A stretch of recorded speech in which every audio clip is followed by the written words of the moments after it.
되고 좋은 아침입니다. 제가 오늘 여러분들에게 선물을 하나 가지고 왔습니다. 네, 사랑합니다. 한번 인사하시죠. 좌우에 있는 분 앞뒤 보시고 주의 사랑으로 사랑합니다. 네. 어저께 우리 딸이 저녁에 저녁을 먹고 아버지 제가 드릴 선물이 있어요 이러더니 엄청 저 기대했거든요. 막 주섬주섬 하더니 이러더라고요. 참 유치한 생각이 들면서도 한편으로는 감동이 되었습니다. 네, 감동이 되었습니다. 그래서 한번 따라 해봤어요. 네, 오늘도 예배 오신 모든 분들 주님의 이름으로 환영하고요. 오늘은 3월 21일 화요일 주제 예배를 드린 날입니다. 하나님의 말씀 마태복음 13장이고요. 마태복음 13장, 제가 가진 성경 신약성경 22페이지, 마태복음 13장 24절부터 30절까지 있는 말씀 함께 읽겠습니다. 마태복음 13장 24절부터 30절까지입니다. 같이 읽습니다. 시작.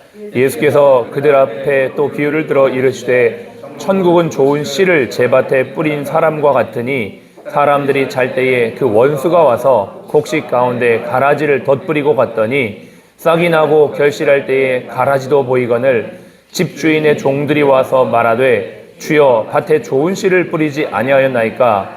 그런데 가라지가 어디서 생겼나이까? 주인이 이르되 원수가 이렇게 하였구나. 종들이 말하되 그러면 우리가 가서 이것을 뽑기를 원하시나이까? 주인이 이르되 가만두라. 가라지를 뽑다가 곡식까지 뽑을까 염려하노라. 둘 다 추수 때까지 함께 자라게 두라. 추수 때에 내가 추수꾼들에게 말하기를 가라지는 먼저 거두어 불사르기에 단으로 묶고 곡식은 모아 내 곡간에 넣어라 하리라. 아멘. 오늘은 마귀의 전략이라는 제목으로 말씀을 나누겠습니다. 세상에는 좋은 게 있으면 반드시 나쁜 게 있기 마련이에요. 영적인 면에 있어서도 그렇습니다. 우리가 은혜를 받으면 항상 그 뒤에는 마귀가 방해합니다. 또 성경 로마서 5장 20절은 말하기를 죄가 있는 곳에 또 은혜가 넘친다 이렇게 말하죠. 그래서 항상 이 양면이 있다는 것을 기억을 해야 합니다. 은혜가 있는 곳에 방해가 있고 성장이 있는 곳에 시험이 있습니다. 그래서 여러분 이렇게 생각하시면 돼요. 믿음 생활하다가 갑자기 시험 들거나 역경이 찾아올 때는 하나님께서 나에게 곧 주실 은혜가 있구나 라고 생각하시면 됩니다. 또 이렇게 생각하셔야 합니다. 내 삶에 은혜가 있고 잘 나갈 때 잘못하면 시험 들 수 있겠구나, 넘어질 수 있겠구나, 이걸 항상 기억을 하셔야만 해요. 그래야지 우리가 끝까지 주님 안에서 승리할 수 있는 것입니다.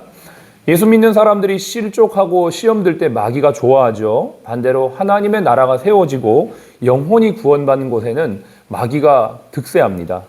하나님의 나라가 세워질 때 사탄의 나라는 무너지게 되죠.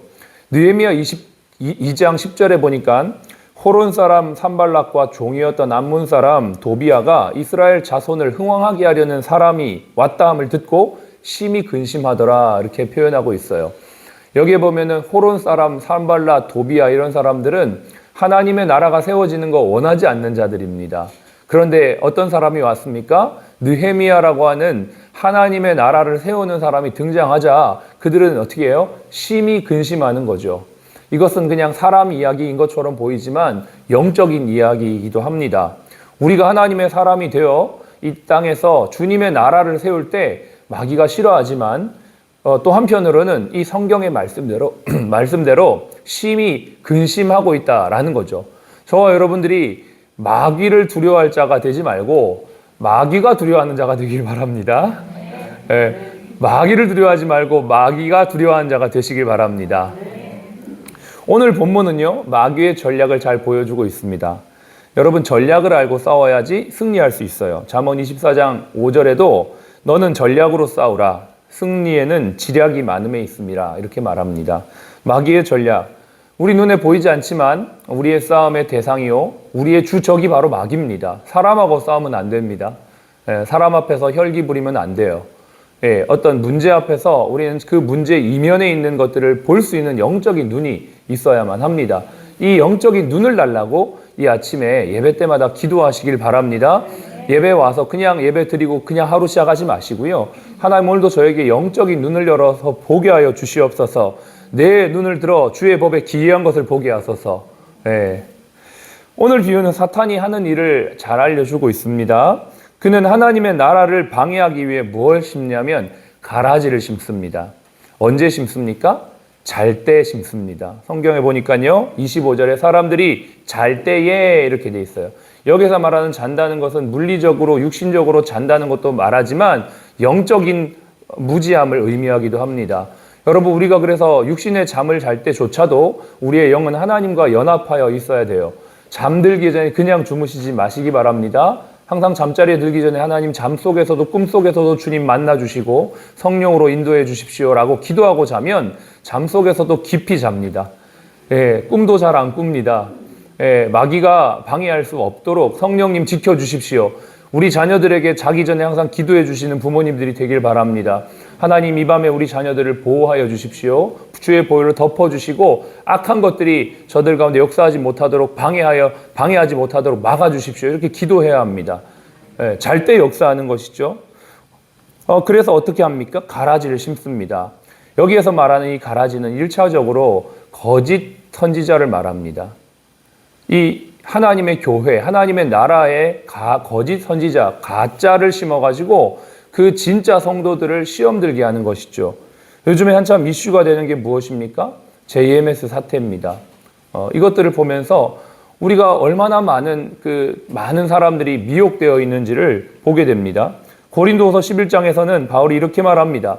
이것은 이상한 일이 아니니라. 사탄도 자기를 광명의 천사로 가장하나니 그러므로 사탄의 일꾼도 자기를 의의 일꾼으로 포장하는 것.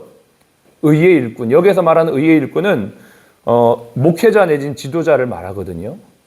그러니까는 사탄이 가라지를 어떻게 심냐면 거짓된 지도자, 가짜 목사를 통해서 일을 한다라는 것을 말합니다. 한참 이러한 이슈가 있을 때 우리는 어떻게 합니까? 놀라거나 요동하지 말아야 합니다. 왜요? 이것을 이미 예수님이 말씀해 주셨기 때문이에요. 마태복음 24장 24절에 그때의 사람들이 너희에게 와서 말하되 보라, 그리스도가 여기 있다.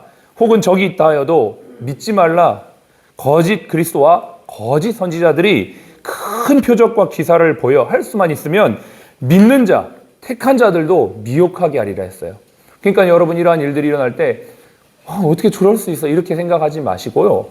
저거는 주님이 말씀하신 대로 거짓 선지자와 거짓 그리스도가 지금 가라지로 역사하는구나 라고 분별하시면 됩니다.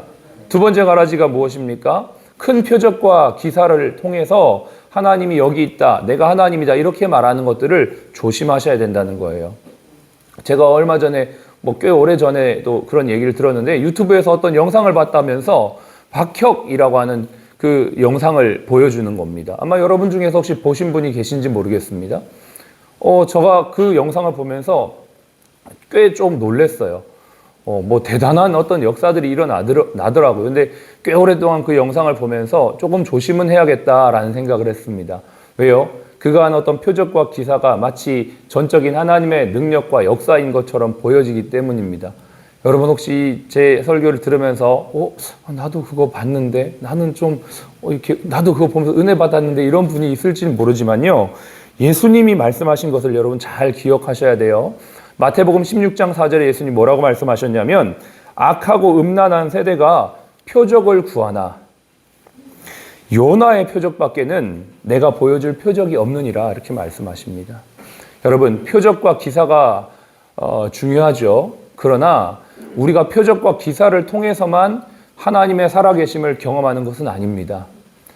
성경에서 점점 사람들이 악하고 음란한 세대가 되어 간다라고 말하면서 그러나 눈에 보여지는 표적이나 기적들을 통해서 하나님을 이렇게 자꾸 만나려고 하고 그것을 추구하려고 하는 것들에 대해서 경고를 하는 것입니다. 그 부분에 대해서 예수님 분명히 말씀하시죠. 요나의 표적밖에는 내가 보여줄 게 없다. 이게 무슨 말입니까? 예수님이 죽으시고 3일 만에 부활한 그 부활의 표적, 그것이 가장 확실한 증거고 우리가 예수 그리스도를 믿는 자들로서 붙들어야 될 확실한 믿음이라는 것을 예수님이 말씀하시는 것입니다. 어떤 표적과 기사도 나타날 수 있지만 지나치게 그것들을 의지하거나 그것들을 쫓아가는 것이 자칫하면 가라지에 속을 수 있다는 것을 우리는 꼭 분별해야 하는 것이죠. 신앙의 본질에 집중해야만 합니다. 신앙의 현상에 너무 마음을 빼앗기고 그것들로 인하여서 우리가 자꾸만 그것들만 추구한다면 우리는 잘못된 신앙을 할 수가 있는 것이죠. 또 하나는 하나님께서 우리에게 조심하라고 말씀하시는 가라지는 뭐냐면 교회나 크리스찬이 완전하지 않다는 것을 기억해야 합니다. 불신자 중에서는요, 신자들의 불완전한 모습 때문에 불신자들이 예수님 믿기 어렵다라고 말합니다. 또 신자들도 그런 자신이나 혹은 교회의 불완전한 모습 때문에 적극적으로 전도하는 것, 복음을 전하는 것을 주저할 때도 있습니다. 물론 우리는 거룩한 삶, 그리스도인으로서 온전한 삶을 살아야 하는 것이 마땅합니다. 빛과 소금의 역할이 되어 복음을 전하는 것이 마땅하지만 그럼에도 불구하고 때를 얻든지 못 얻든지 주님의 복음을 전해야만 합니다. 우리의 생각 속에 그러한 생각들로 인하여 복음을 전하는 것을 주저한다면 우리 병원이 또 교회가 이 세상에서 복음을 전할 일은 거의 없을 겁니다. 예수님 말씀하십니다. 내가 온 것은 의인을 부르러 온 것이 아니오 죄인을 불러 회개하기 위해서 왔다. 만약에 교회가요, 완전한 자들만의 공동체, 의인들의 공동체라면 불완전한 사람은 결코 여기 발 들일 수가 없고요. 불완전한 불신자는 더더군다나 하나님 나라에 들어갈 수가 없습니다. 때를 얻든지 못 얻든지 우리는 복음을 전해야 합니다. 저와 여러분들이 어떠하든지 불완전한 존재일지라도 복음을 전할 때 하나님께서 그 일을 통하여 역사하시고 택한 자들을 구원하신다는 이 사실들을 믿으시기 바랍니다. 한 3주 전인가요? 저희 병원에 2층에 입원하신 이순자 성도님이라는 분이 계십니다. 그분은 처음에 갔을 때 예수님 확실히 믿지 않았었어요. 가서 복음을 전했습니다. 암을 투병하고 있는 환자였는데요. 사형리를 전해주고 사형리를 읽어줬습니다. 사형리 맨 마지막에 있는 영접기도문이 그렇게 와닿는다는 겁니다. 그리고 그 영접기도문을 펼쳐놓고 계속 그걸 보면서 은혜를 받는 모습을 봤습니다. 근데 그분에게는 하나의 기도 제목이 있었어요. 뭐냐면 그분이 가스가 빠지지 않고 화장실을 못 가는 겁니다. 그래서 배가 점점점 불러오고 이런 상태에서는 잘못하면 이제 수술을 해야 되는 상황까지 간 겁니다. 그래서 기도 부탁을 하는 겁니다. 내가 예수도 이제 믿고 싶고 또 기도하는데 기도해달라고. 그래서 간절히 기도했어요. 그분을 위해서. 정말 간절히 기도했어요. 왜요? 하나님께서 좀 이분에게 은혜를 주시고 또 믿음의 역사를 통하여서 이 영혼이 구원을 받을 수 있도록 하나님 앞에 간절히 기도했는데 놀라운 기적이 일어났습니다. 어저께 병원에 찾아왔어요. 그분이 지난주인가 퇴원하시고 아산으로 가셨거든요. 왜 가셨냐면 가스가 안 빠져서 수술해야 된다고 아산에 갔습니다. 그런데 기적이 일어났어요. 화요일부터 가스가 빠지기 시작하면서 목요일 날 다 빠졌다는 거예요. 그리고 수술해야 될 날 본인은 퇴원하고 나왔다는 것입니다. 와가지고 너무너무 감사하다고 예수님 잘 믿겠다고 이렇게 얘기를 하는 겁니다. 자, 여러분, 제가 이 예화를 하는 이유가 뭡니까? 우리가 병실을 다니면서 라운딩을 하다 보면 나는 불교예요, 나는 안 믿어요, 이런 분들이 있습니다. 아, 그러세요? 그러고 이제 예수 안 믿으니까 그냥 지나가요. 그럼 그분에게 복음을 전할 기회가 없어졌겠죠. 그러나 찾아가서 말하고 기도해드리고 어쨌든 복음을 전할 때 택한 백성은 누군지 모르지만 그 영혼이 예수 믿고 구원받는 놀라운 역사들이 일어나는 것을 보게 됩니다. 여러분, 우리가 생각합니다. 교회가 이래서 어떻게? 기독교인이 이래서 어떻게? 이렇게 부족해서 어떻게? 물론 그러한 생각들 속에서 우리는 더욱더 성화되어진 거룩한 그리스도인이 되어야만 하지만 그 생각이 우리에게 복음을 전하지 못하게 한다면 그건 역시도 사탄의 가라지가 될 수 있다는 것을 기억하시면서 때를 얻든지 못 얻든지 내가 부족하고 불완전한 건 어쩔 수 없죠. 그러나 주님이 주신 복음, 이 생명의 복음을 증거하는 일에 방해받지 않는 저와 여러분들이 되시길 바랍니다. 마지막으로 오늘 이 말씀을 보니까요, 마지막 날에 알곡과 가라지를 하나님께서 정리하고 이렇게 하신다고 하십니다. 구원받은 백성들은요, 마음 놓고 죄를 범해서는 안 됩니다. 구원파라고 하는 이단이 있습니다. 몇 날 며칠에 네가 구원받았는지 얘기해보라고 얘기합니다. 그걸 중요하게 여깁니다. 그리고 그렇게 구원받았으면 이제는 됐다라고 말하면서 이제는 마음껏 살아도 된다라고 말합니다. 성경은 그렇게 얘기하지 않습니다. 우리가 하나님의 백성으로 구원받았다면 이제는 거룩한 삶을 살아야 되고요, 하나님의 자녀로 부르심과 택하심을 굳게 하며 이 세상에서 시험에 들지 않도록 깨어 기도하라라고 주님이 말씀하고 계십니다. 분명히 성경에서 마지막 때 추수의 날에는 알곡과 죽정이를 하나님께서 나누는 날이 있다라고 말씀하시면서 우리가 날마다 깨어서 우리의 부르심을, 택하심을 굳게 할 수 있는 성도들의 삶을 살아가라라고 주님이 말씀하고 있는 것이죠. 오늘 사단의 전략에 대해서 말씀을 나눴습니다. 3가지 정도 마귀는 전략으로 우리에게 유혹을 합니다.